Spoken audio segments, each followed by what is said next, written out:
This ended up on my desk, but you remember this stuff, guys? All right. Oh yeah, Fun bit.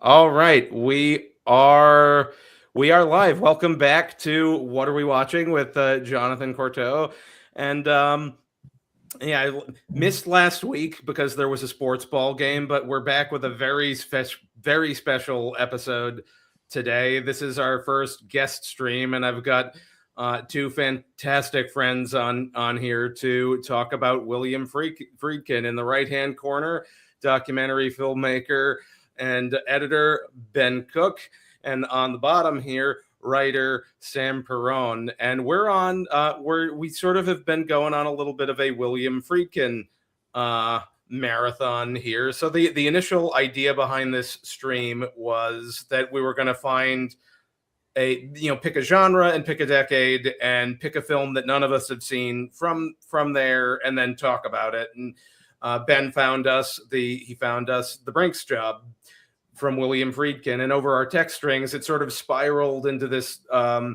much longer conversation on William Friedkin as a filmmaker, and sort of it's like, okay, let's just focus in on him.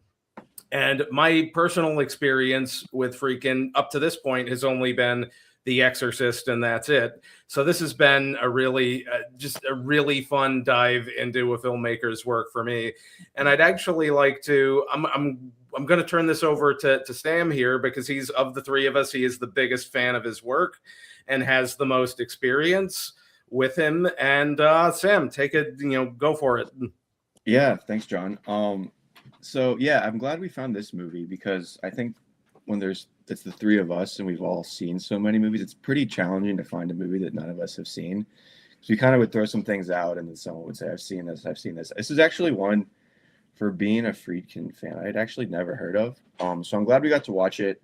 Maybe we could each kind of start talking about our own relationship to Friedkin and kind of where he is for us as a favorite filmmaker, where his movies are. So I don't know. Do you want to go first, Ben? Kind of talk about like where you are with Friedkin coming into this project. Yeah. So I've been a big William Friedkin fan for a while, obviously, and like you can't go to film school and not, he was the film that we talked about most in film school is actually Cruising. But anyway, so tangent. I came to Friedkin. It was sort of when I decided I was going to go to film school in high school, and I pulled up the AFI Top 100, and the genre I kind of loved most as a teenager was crime films. Mm-hmm. So French Connection was is the ultimate kind of defining film or redefining film for the 70s of the crime genre, right? It's one of the rare ones that ever won Best Picture, I think. I don't know. I mean, obviously The Godfather within the 70s as well, but it's to me, French Connection. And honestly, kind of as I get older, it's sort of it's one of the lesser interesting films to me in his catalog, as I dig it. Like it's still a great film for its time, but like when you look at the substance of the rest of his films and what the rest of his films, not all of his other films, but so what some of his other films, even the film that he made before French Connection, The Boys in the Band. I don't know if you guys have seen The Boys in the Band. No, I didn't get to it. I wish I had. I did not. I didn't cover as much as I wanted to in the last week or so. So The Boys in the Band is a play basically about a guy that throws a birthday party, and it's for his friend, and they're all gay men, right? So the play was written in 1968. The film was made in 1969, 1970, and it's basically about this kind of tribe, if you will, this group of gay men where they find comfort in one another in New York. This is their family where they can be openly gay. They can be themselves. They can be, what feels right to them, right? They can be their most honest selves. And so the guy that's hosting the party gets a call from his college roommate who's coming to visit, and his college roommate he's never come out to, right? So his Mhm. college roommate doesn't know he's gay, but suspects it on some level. So he goes back to, and the roommate's going to stop by while his party's happening.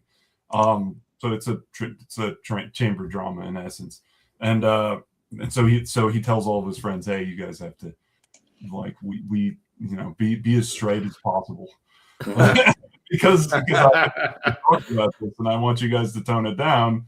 And so, as you can imagine, what ensues is it's brilliant. What it has to say about homosexuality, and about, like, at the time in 68, 70, what it has to say about basically both being closeted, and it comes out in different ways with the characters, in both being closeted and being highly repressed and being over repressed, and also how there's a statement that really I've heard people say it here to this day, which is what bugs me about homosexuality is not like, I'm fine with it, they can be gay, just don't shove it in my face, don't show it to me, right? Mhm.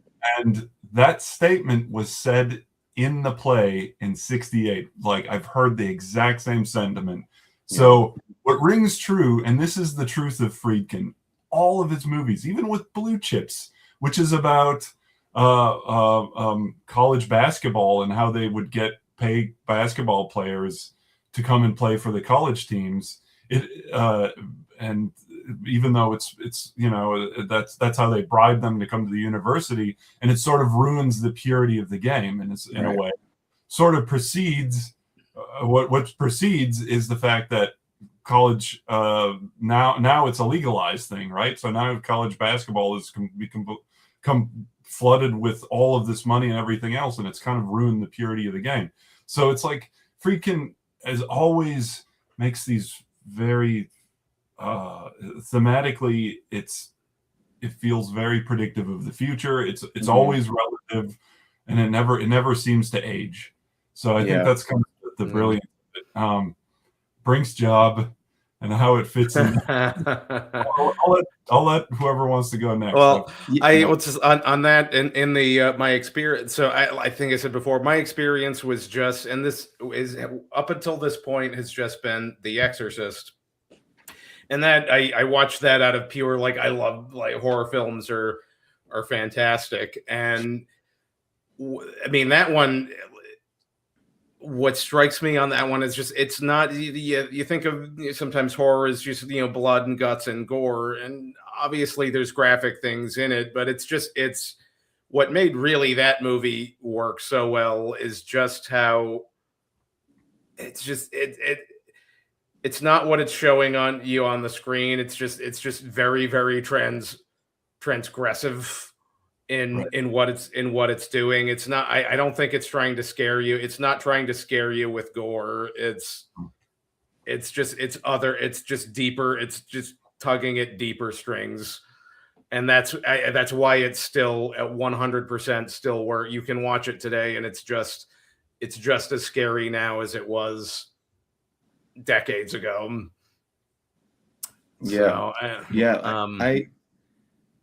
And which with Brinks, when we got to Brinks Job, I was just like, this is the same guy who did The Exorcist. So, like, this isn't scary at all. No, yeah, I was kind of saying with you, John. I didn't, going into this, I had seen a number of his movies, but originally the first one I saw was The Exorcist, and I think I had an unusual relationship to horror movies. I didn't watch a lot of them growing up, or even, like, I don't know, they're scary. And I think you have this preconceived notion, kind of like you were saying, John, that horror movies are just slasher movies in some ways, and that's kind of what they are. And then I watched The Exorcist for the first time, and I think, and a lot of older movies, if I haven't seen them, I'll often wait until they come out in theaters or are re-released. And so I saw that in a theater over Halloween one time.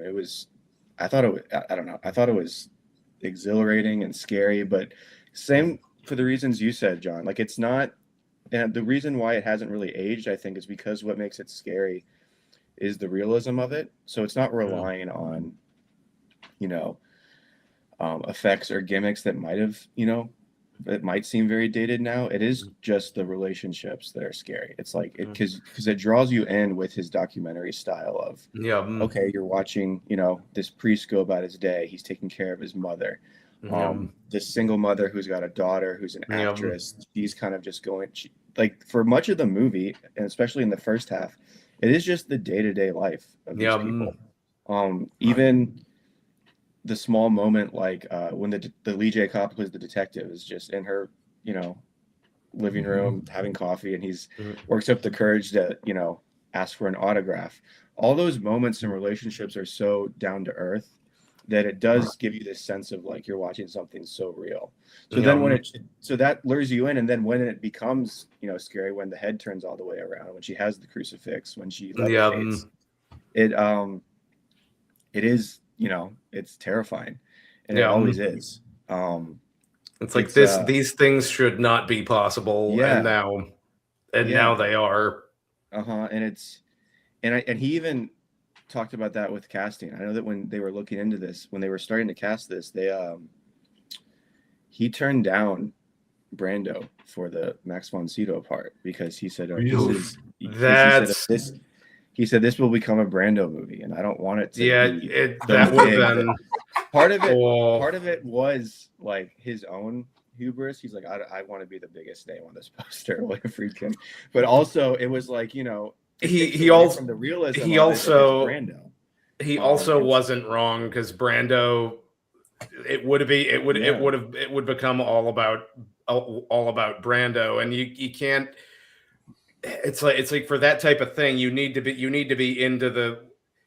sucked into the drama of what's going on, not necessarily the actor playing it. And Ellen Burstyn's kind of perfect for it because she, you know, was a star, but she's so believable as, you know, the mother. And there's a number of non-actors in it. And then, you know, the priest was a playwright who, you know, he had told Friedkin that, you know, he had been in seminary for a few years and then dropped out and kind of had lapsed faith, and that was very interesting to Friedkin, so that's why he cast him. They had Stacey Keith. Stacey was great, but they had to fire him.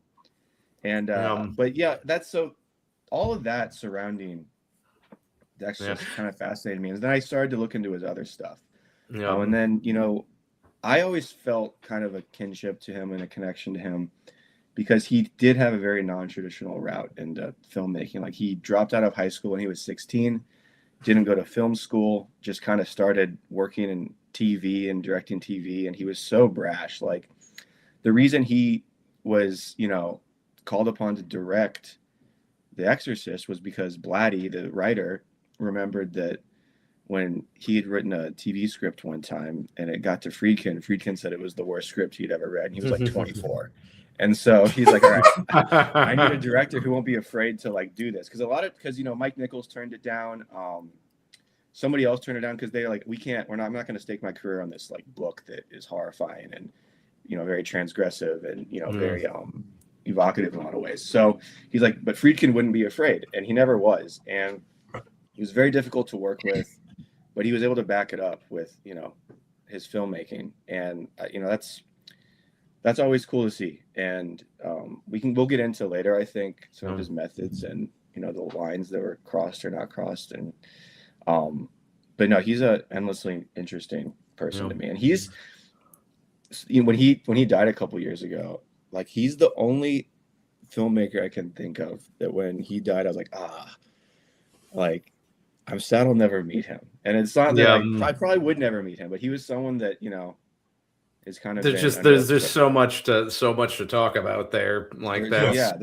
He's someone that's always kind of been a North Star for me, as far as his movies. And I love his movies from the end of his career, the K Mutiny Court Martial, Killer Joe, Bug. But, like, you know, I'm sure you see it in The Boys in the Band, and you see it in The People versus Paul Crump, his very first documentary.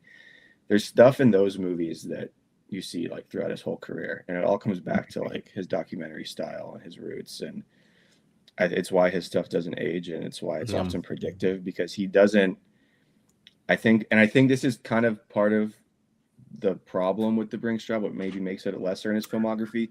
It is a little like vanilla and not him in a lot of ways, and it's so evident from like the first shot, and that is kind of what has made his movies that work the best really sing, is that they're so uniquely him. And I think it comes at a time in his career where he wasn't able to do something that was completely him.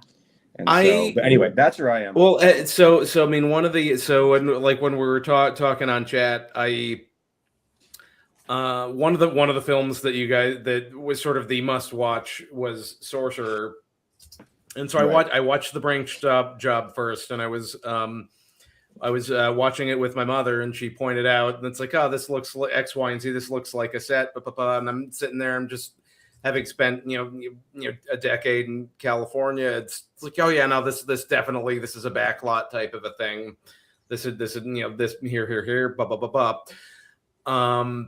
So then I went back and watched Sorcerer, which was right before, and it's this intense film you're filming in a jungle with all of this. I'm just like, oh my, how the hell did you make this happen? And all of a sudden it made sense. Like, no, I'd want, like, if I just got off of this film, I would want to do something a little scaled in and just a little bit easier to manage. Right. So it made from that and I don't know if that's just logistical brain in here, but it made sense to me that he would go from this big sweeping epic to something a little bit more contained, just to get a little bit of a respite from the hardcore filmmaking. Well, what's interesting, he still shot part of the film in Boston, right? Yeah, you can tell. Yeah, it looks like it, and I don't know. I view it as like Sorcerer flopped horribly, and maybe he needed to do something that was a little bit more, bankable. It's a crime comedy-ish movie, with I mean, you got Peter Falk, funny cast. You got Peter Falk, and we're gonna go rob the bank. And it is a little bit of a smaller scale. It's a few years after The Sting, and it kind of has a Sting look to it. It doesn't look as good, and it's not as good, but it's like they're trying to emulate something, and which is why I think it doesn't work as well as a Friedkin movie, because it's like, I don't know, but there are moments like where it's like, okay, this feels like one of his movies, like when he's when they actually go to do the crime. I guess we're getting into the movie now. Yes. And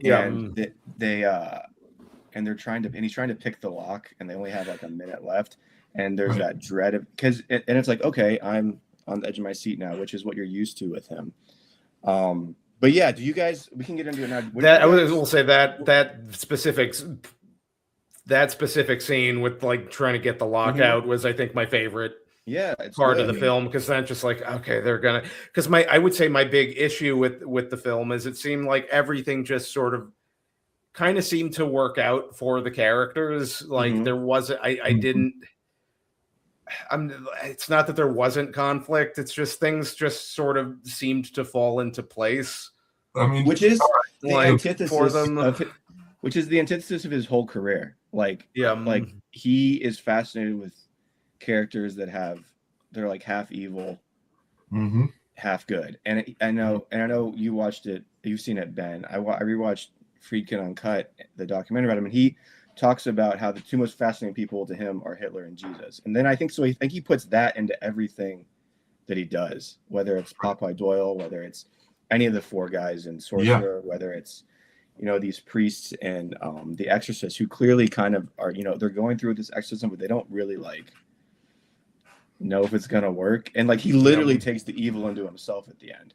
And so it's very, and so when you get to the Brinks Job, and it's these kind of like small crooks who are cracking jokes and stuff, it just doesn't feel like it's so spoofy in a lot of ways with them. Peter Falk is walking around with just like stuff he's stolen, and he's trying to sell it to people, whether he's pulling ties on them, and he's just stealing shit constantly. And they fill the filled with turkey and they're eating funny. turkey. It's Yeah. It's so funny. I was like, what am I watching?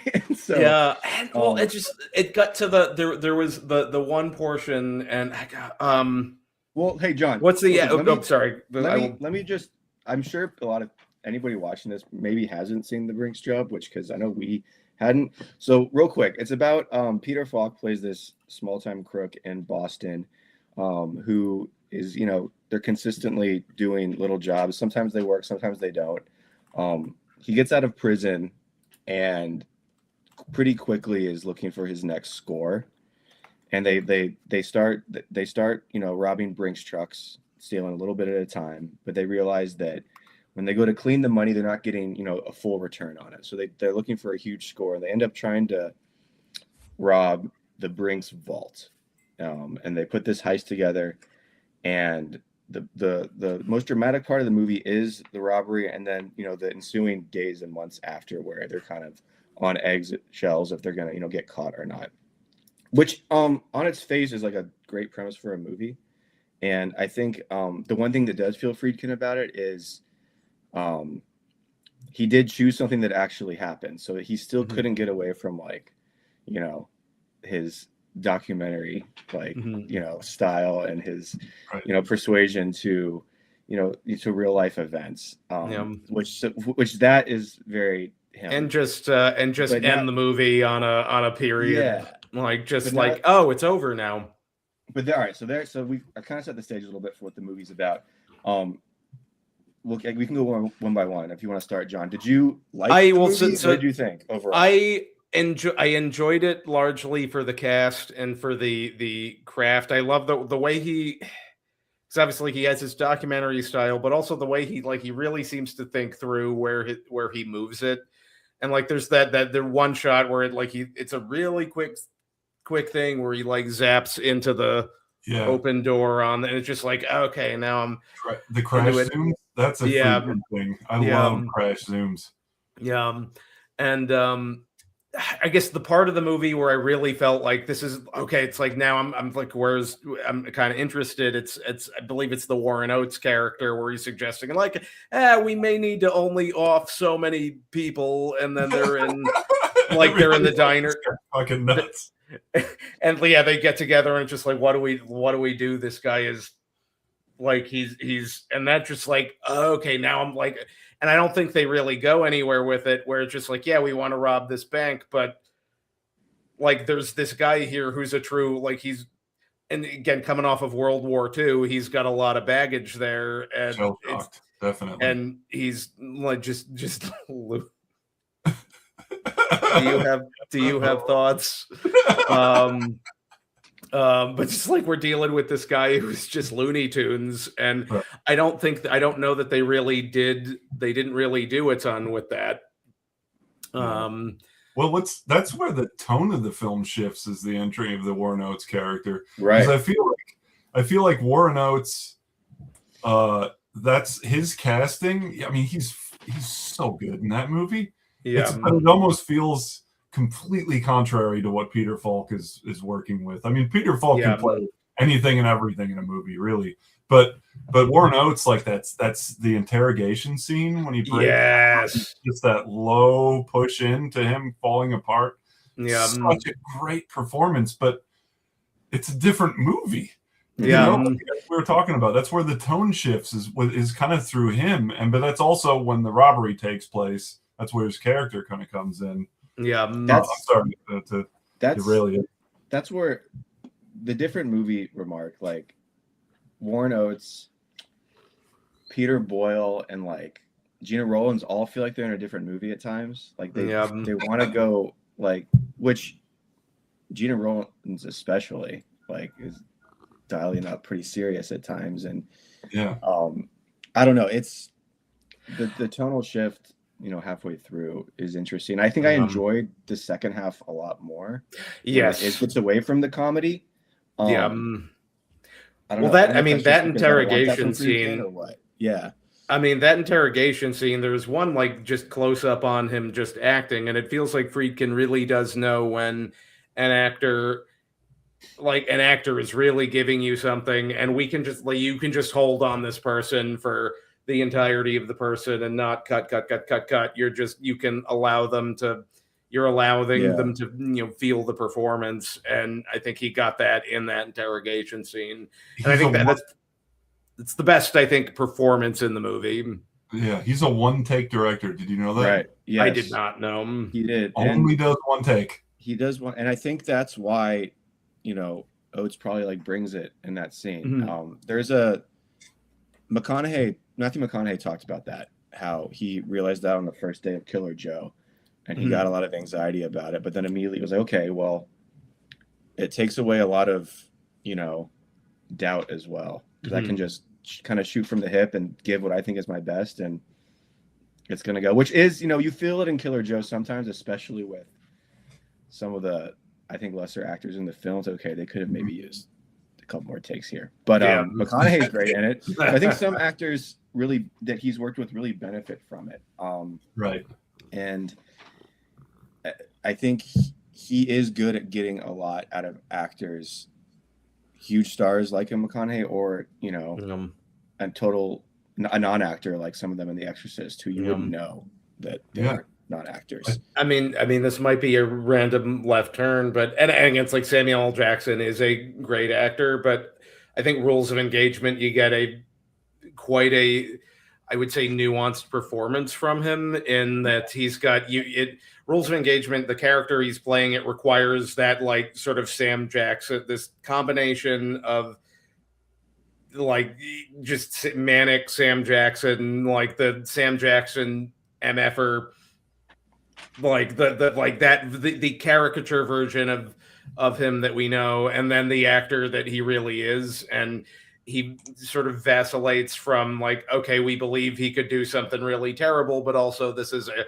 really down-to-earth Marine who just loves he loves the Marines and loves his country and his men and what he does.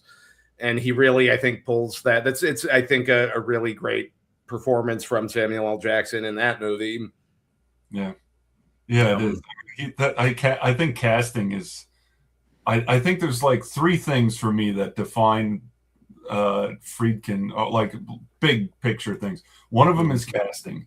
And this is what he talks about. He's like, if you cast your movie right, that's why I can get away with doing one take, because I know I've already got the casting in hand. I don't have to go into too much direction because I don't want to direct actors as much as, I want them to have naturalistic performances. I think he talked about this in something where he said, I don't rehearse on my films. I rehearsed for The Exorcist, and we rehearsed it for like 6 weeks before we started shooting, but it felt mechanical by the time that we got to set, and it didn't feel right. And I had to break all of that. That's where like the firing of the starter pistol, that's where slapping of actors happened. He's like, he likes the improvised, he likes the naturalistic performances, and that's the other part of a Friedkin film is it always feels authentic and real. Yeah. You buy everything. No, even the lousiest of scripts, he brings to life in all of his films. So, and I think it's because of that. One, it's the one take. Two, it's because he casts perfectly, and both by bringing in people you've never heard of before. Like I think Gene Hackman was kind of a nobody for before. I mean, at that time, I don't. As far as I know, I mean, I think Scheider wasn't anybody either. I think by the time he brought it in, Ellen Burstyn was. I don't know if she had much of a career. Obviously, we talked about the father, but it's like that's the case. And then when he farther down the road with Killer Joe, he what do you call that? Countercasting with Matthew McConaughey, and apparently this is the film that is cited as kicking off the whole McConaissance, right? Like the change of his career, right? So he kind of casting is the key, the one take thing, and also ambiguous endings. Yeah, but we can get to that a little later. Yeah. Like I know with speaking on McConaissance, like he cited this as his ability to get True Detective because they wanted him to be the Woody Harrelson character in True Detective, and he's like, I want to do the other one, and like, well, we don't know if you've got that. He's like, well, go watch Killer Joe, and then he got it. But you're right about like the one take thing is so interesting with him because I know in Killer Joe there's a shot where a red pickup truck pulls up, and you can see the camera crew in the reflection of the pickup Oh, truck. no. And his DP wanted to redo it, and he's like, no. He's like, if people are watching that and not the action that's happening on the ground, like this movie's not working. So he's like, people know it's a movie. So he's like, so I don't care if they see the reflection. I would of say the camera. with that, there's also there's an old school thought process to that I think there's a lot of younger people would look at that and say like, oh, we'll paint it out. Starbucks. We'll send it to the After Effects guy. He'll take them out, and then it's like there's almost like a layer of authenticity that's then removed when you can't see the crew in the background. So that even shows like his roots of like, okay, didn't go to film school. I'm not obsessed with the art of it all. I'm just gonna make a movie, and kind of let it fall where it may. But to get back to Brinks Job, I guess my issue, it didn't feel that authentic to me, even though like, you know, yes, they shot a lot of it in Boston. They had a lot of talented people in the cast. Like, it was the same, I think, production designers, The Godfather, and there was some there's some good looking stuff, but in set pieces and the drama works at times, it just didn't like. It felt. Maybe it was the comedic aspect of it. It felt a little sketchish and spoofy to me. Yeah, it's very. It just it feels. I love that. See, I did it. I really bumped against it for me because I don't think that's where he shines at all. And but you seem like you really liked it, Ben. Do you want to talk about like what you loved about it? I mean, when they're robbing the confectionery place, it's so fun. Walk in the room and the dopey brother-in-law is like looking at the sign that says "Do not open." Well, it's like it's like they have it's a Family Guy gag. Like it's like my brain went to there was that cutaway where Peter Griffin's looking at the he's on a plane looking at the don't open the thing and he doesn't get sucked out the plane. It's like he's doing Family Guy decades before Family Guy. And Peter Falk's just going, "Go wait in the car." And what you have to also think about is Falk. I love Peter Falk, you know, because like his Cassavetes. When I saw a scene with him married to Gina Rollins. And you know, it was. I have to imagine that casting must have been inspired from Woman Under the Influence, definitely, to some degree, because I love those two together. And then, and the next year, Falk, I think, The In-Laws was made. Serpentine Shelley. What's that? Serpentine Shelley. So that's right. So this I assume is the white character of his wife. Yeah, Jenna Rollins. Yeah. Right. Yeah. So like one of the things I do kind of like that how they played with it is like when they first introduce her, there's this like she's married to this crook, and like she must have a real problem with this, and there's all this like no she's actually just like she's fine with it, and I'm just on for the ride, like which was very like okay. I just love the way yeah, it's great. I just love the way he wanders around in scenes, and he's just sort of like where he just sort of wanders to one point. It's like you have to wonder when they're going to do blocking, like how the cinematographers are thinking and watching, because he just always seems to like seem so aimless in scenes. And the way things like is this blocked? It doesn't even. It's so naturalistic. It doesn't even look like it's. Okay, I'm going to walk over to this mark, hit this mark, and then walk over to this mark. And, you know, like, it doesn't seem like that with Peter Falk. It just sort of seems like it's, like, hey, anything could happen right now, and I'm all right with it. Well, that's kind of what leads to their to this big job that they pull is like he's got the brother-in-law who doesn't know anything. We could do this small potatoes thing or this small potatoes thing, and they just meander into like, holy crap, this security company they are shit at what they do.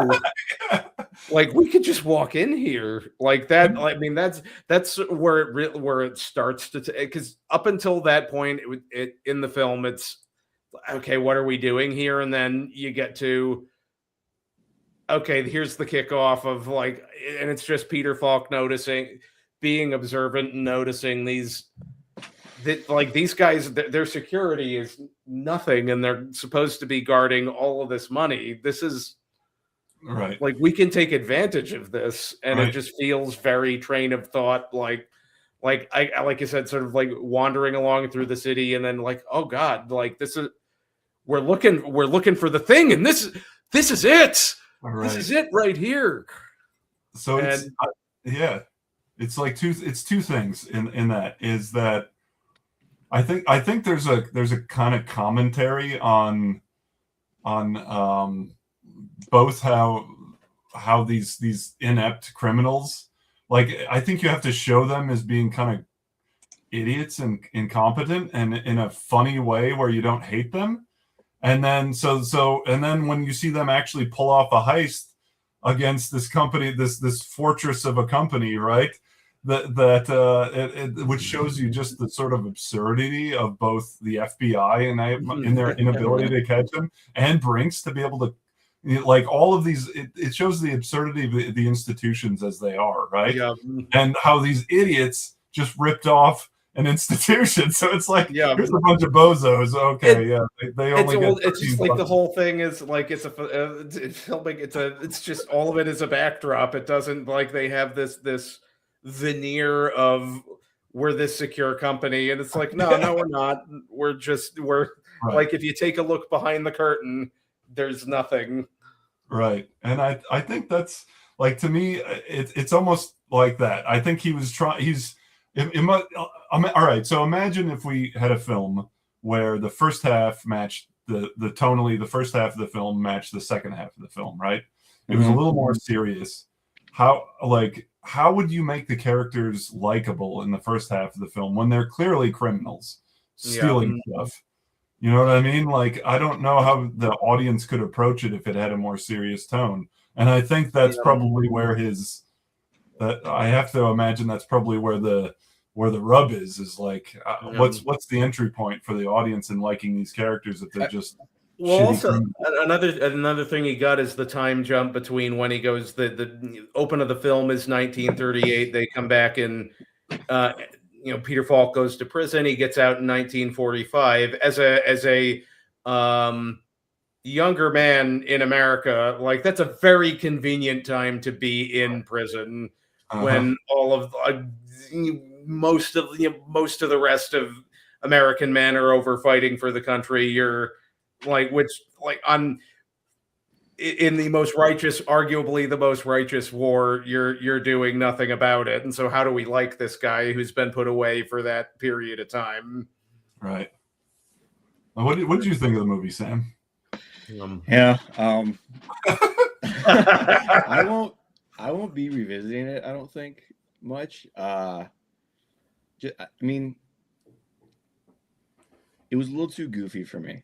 Like it really was. And the comedic elements of it, I agree with what you're saying about trying to have some sort of entry for the audience to connect. But I think about that with Sorcerer and how you're rooting for these guys, but like he doesn't even attempt to, like, connect you with them in like a meaningful way. Like these guys are all kind of, I mean, I would say one way or that's another. But you're rooting for them on this, mission. There's the guy who's a terrorist. There's a guy who's a gangster. There's a guy who's an assassin. There's a guy who's like committed gross amounts of fraud.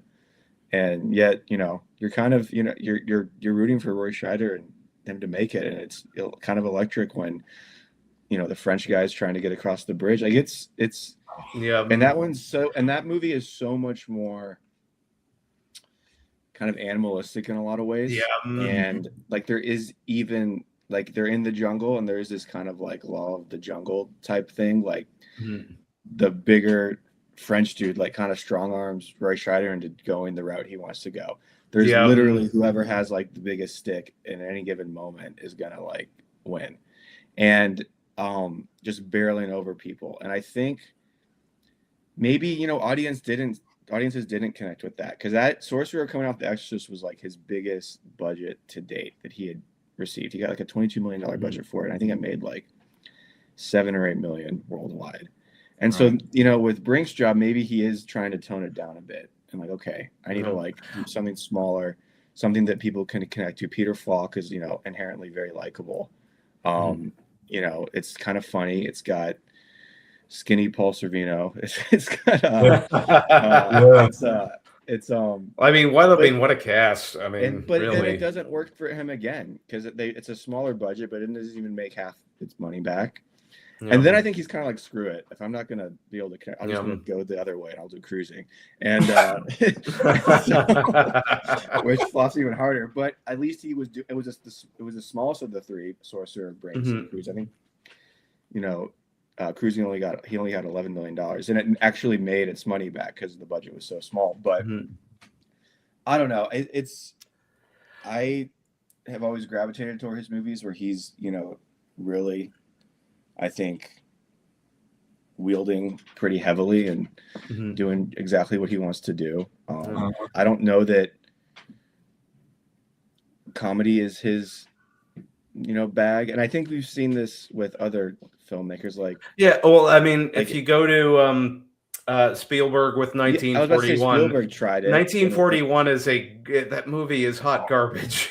Yeah, this is not 19 audience. This is not. It's not that. Yeah, it's like it's fully like it's Brinks Job is worth what? Like, you don't need to watch. But I'm trying to think about Brinks Job if it was like totally serious. Like say it's not Peter Falk. It's Roy Scheider is like the big guy, and it's, you know, it's kind of hard boiled through the whole film, and like what that movie is. I think it is a better movie. But yeah, you know, it's still better than a lot of filmmakers' other movies. Oh, like, God, yeah. Like, even a lesser one for him. Like, and it's still technically, you know, sound. And what's interesting, I mean, with Sorcerer followed up immediately by this, both of them have sort of a similar, I think, structure going on, where the first half is a little like it's requiring the audience to be a little bit patient to get to know these characters, to get them to the point where, because I would say both of them, like once the sort of the heisting starts off in Brinks Job, I was into it. Once we get to in Sorcerer, we need to get this dynamite from here to here, and we've got the audience knows all of the stories of these separate characters, and we throw them together. Right. Then it gets just like, okay, it's like all of the and both of them are roughly 2 hours. The first hour serves a character purpose to get you to the main line of here's what our goals are in the film. And I think some of his best movies do have kind of a surreal or supernatural element to them. Yeah. And, you know, the Brinks Job obviously doesn't. And, you know, it is the most stripped down of the ones I've seen. Again, you kind of watched a lot more of his 80s and 90s, both of you, and I didn't get to that. So maybe, you know, that naturalism and realism kind of shines more in those films. His 80s and 90s by far the worst period of his it's not. I mean, Rules of Engagement is like The Hunted. I watched The Hunted, and that's like, oh god, what the hell?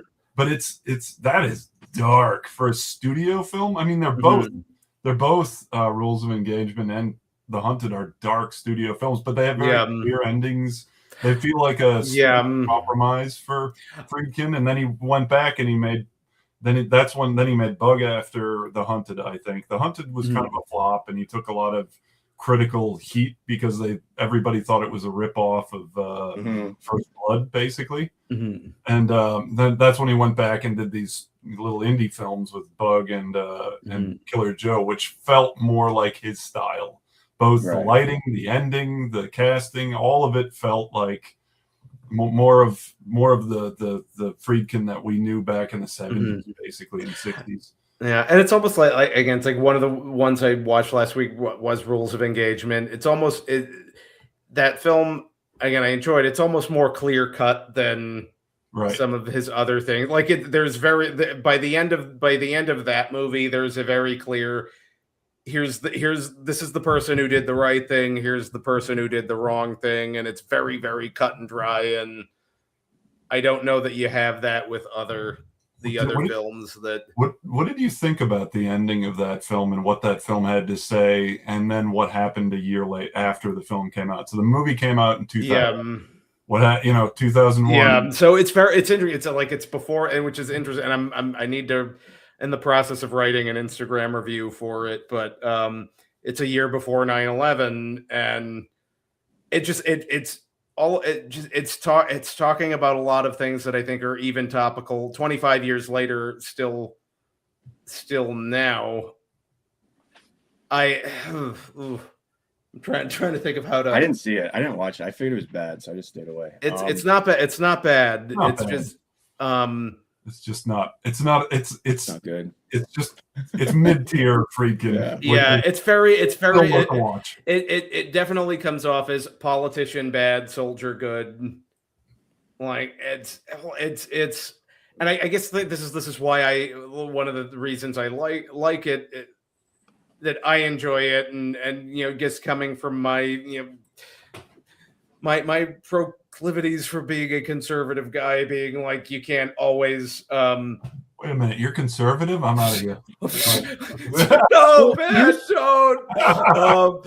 But it's very much like you've got what the politicians are telling you, you got what the media is telling you, and then there's the people who are actually on the ground.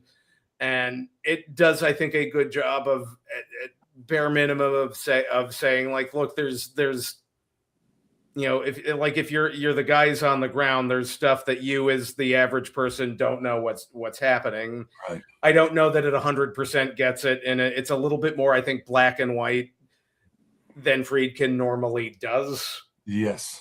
And that's where just like again, it's like maybe so like, and I think like with.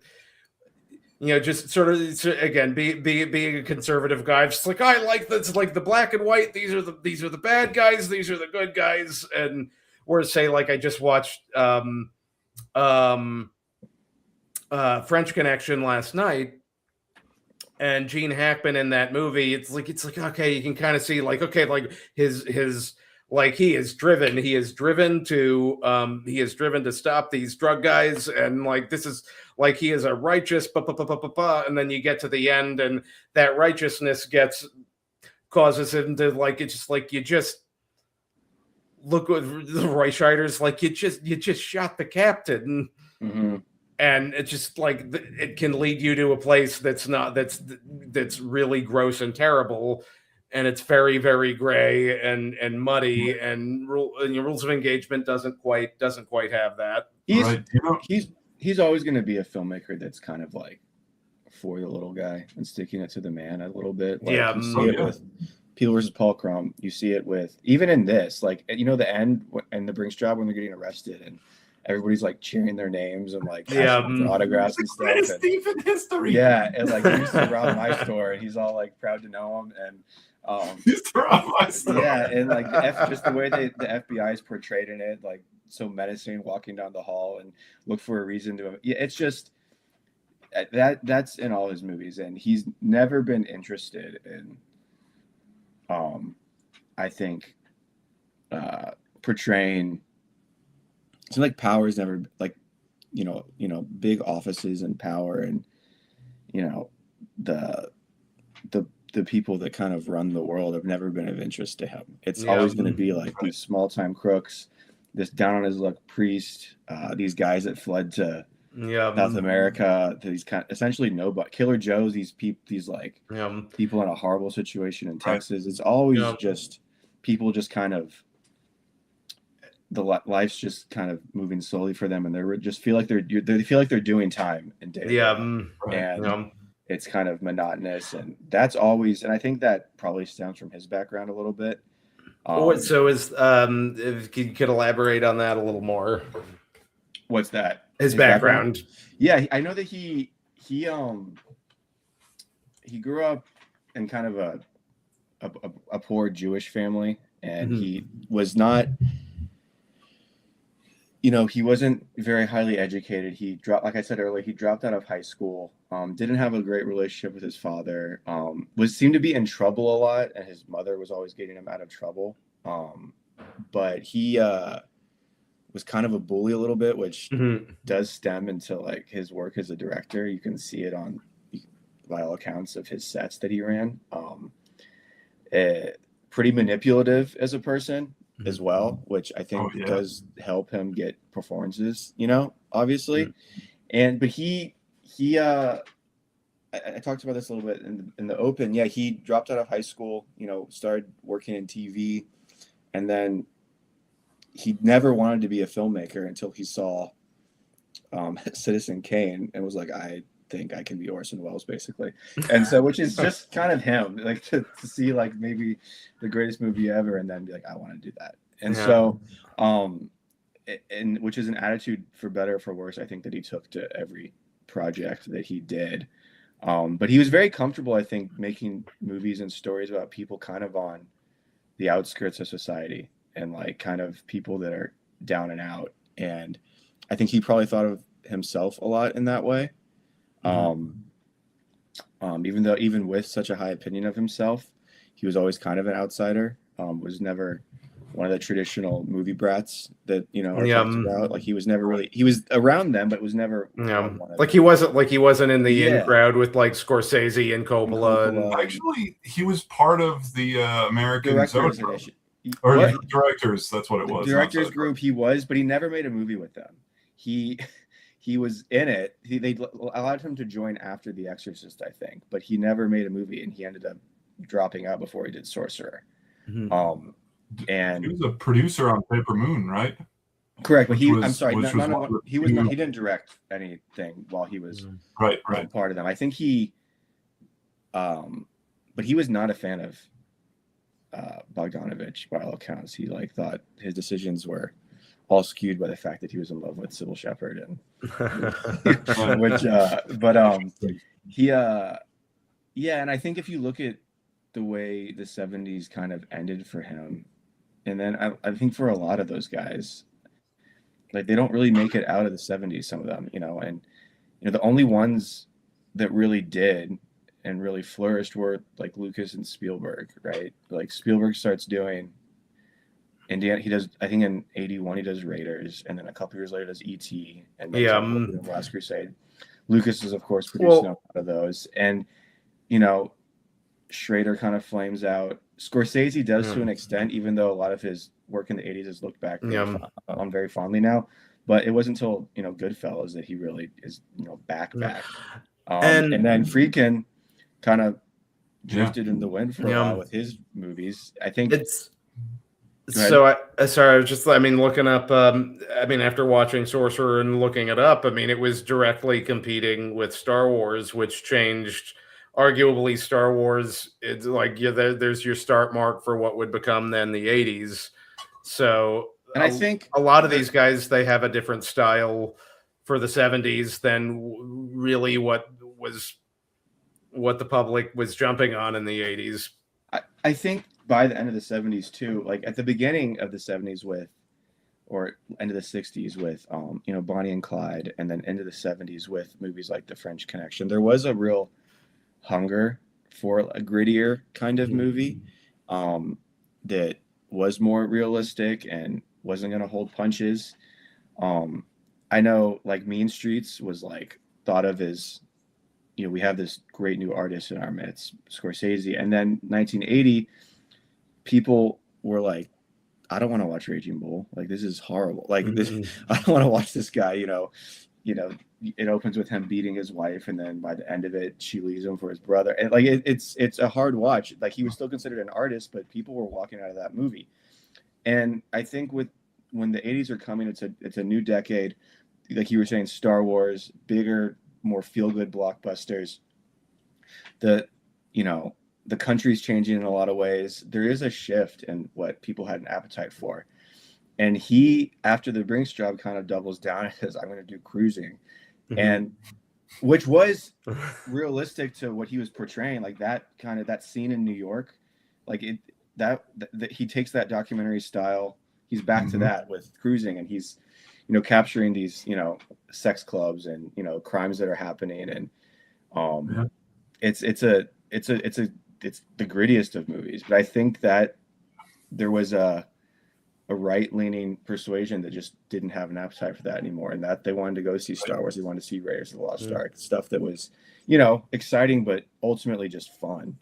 And you know, if you're gonna, and Friedkin, kind of like he always did, kind of stuck to his guns and was like, no, this is what I'm doing, and it, you know, it doesn't work. And I think it takes a few decades for him to get back to.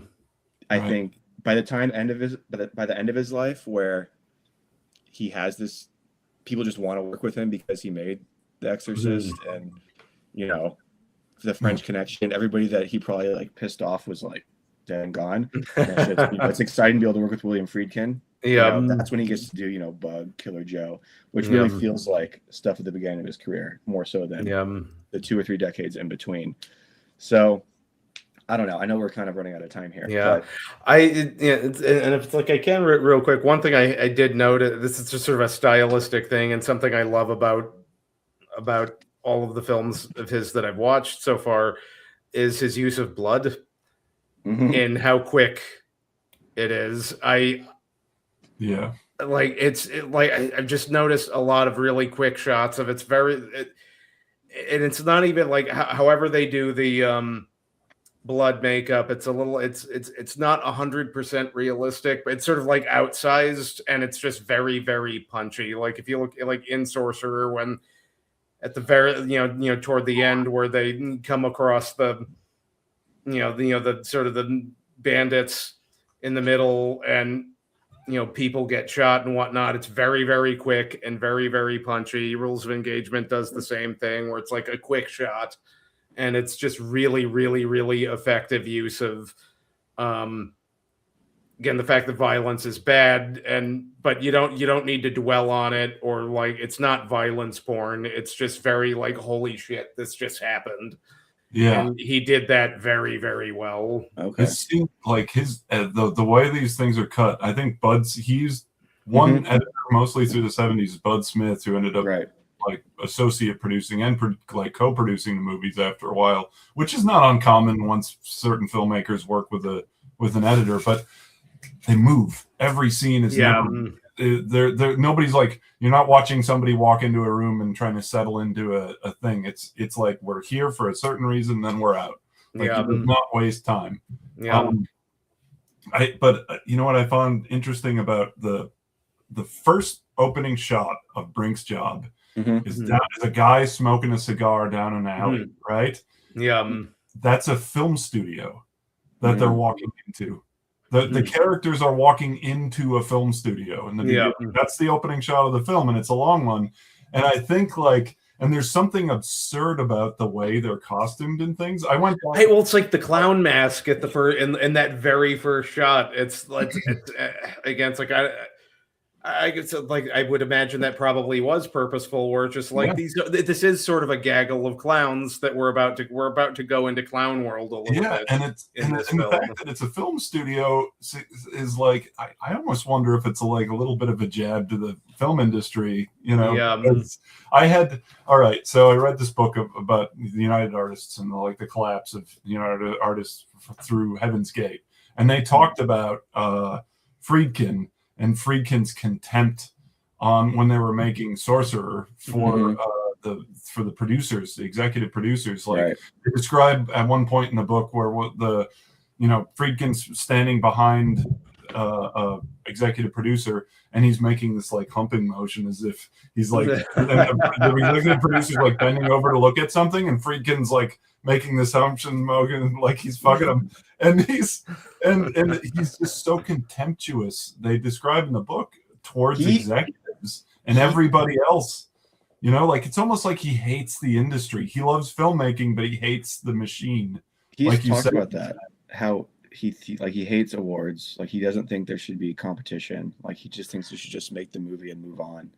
On Sorcerer, Charles Bluhdorn, who is the head of Gulf and Western, and which owned Paramount, he would often try to, like, he'd bring models and actresses to set on big days where there was going to be an explosion or something, just to kind of flex to them, and like, this is my movie I'm producing, like, let's go down to the set to see something exciting. And despite him, Friedkin would like move it to a different day. He'd bring these women to set, and then nothing would happen. That's beautiful. Yeah, you're right. He did have a contempt. He was never afraid to say, you know, when something was bad, even if it was like a colleague. I think there is like a unwillingness, especially today, to just say like, this is like not good. Because I think the sentiment is no one tries to make a bad movie, which I agree, but no, some movies are, you know, just not good. And he was very, very open about that, which is why I think he kind of, you know, made a lot of enemies. I think his 80s and 90s maybe are a little easier, a little bit, you know, better in some ways if he wasn't so kind of on his own. Yeah. What's interesting, he made this movie Rampage in '86. He wrote and produced it, and directed it, and but he made it with Dino De Laurentiis, who produced The Brinks Job, and the De Laurentiis company collapsed, went into bankruptcy while they were making this movie, or after. So it wasn't actually released until like '93, many years later. The masters, I think, were lost because the only thing that people have access to now are like this crappy SD version of the thing. It looks terrible. The transfer looks like it's like 30 frames per second. But like it seems to me his entanglement with these studios, like with Sorcerer, I think. Didn't Bloodhorn like own the country that they filmed Sorcerer? Yeah, he owned a bunch of like property there. Yeah. And if you look in the interviews, Friedkin talks about how it was a $16 million movie. That's what his budget, that's what he had. But apparently it was written off as a bigger loss than 16 million. Oh, like Hollywood accounting. Yes. So I think Bloodhorn might have been stuffing some of that money through writing off some of his debts and things like that. I think there was some money. There's some funny money things, and I think that followed Friedkin through the course, and maybe that's probably only made him that much more contemptuous to the system ultimately. Yeah. All right, where are we at, John? We're about an hour, so it's like any other time. I mean, I feel like we could go on and on and on because I mean, this is quite the body of work, and it's quite the body of work, and just like again, like we like, you know, having worked together, like we could, like, there is no stopping us. There is we'll no have to do stopping. it. We what should can't do it be again stopped. with a different director.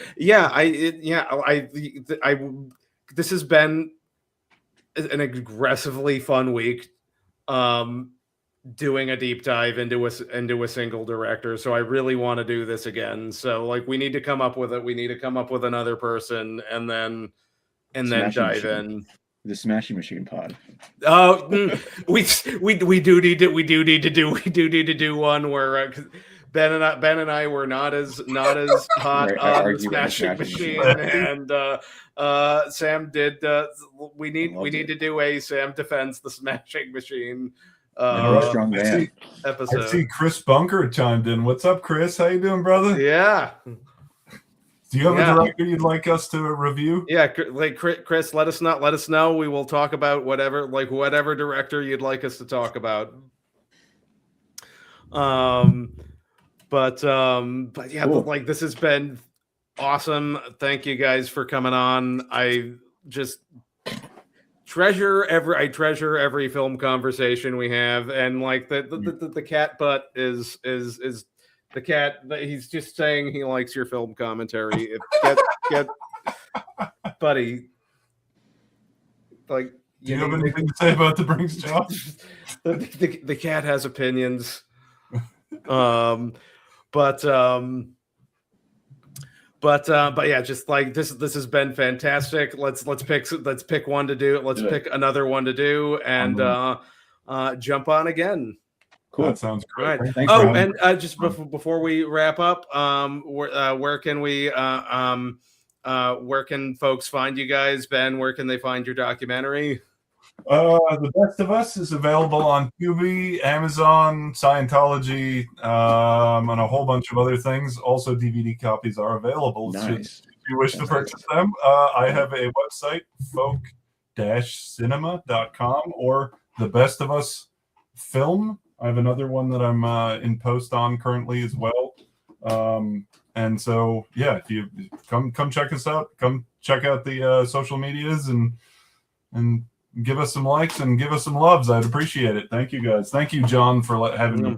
I really appreciate it. Yeah, it's like I appreciate both you. Have that, Sam. Where can we find you? Oh, I mean, I'm on Instagram, but I don't have anything to promote. It's just my Instagram.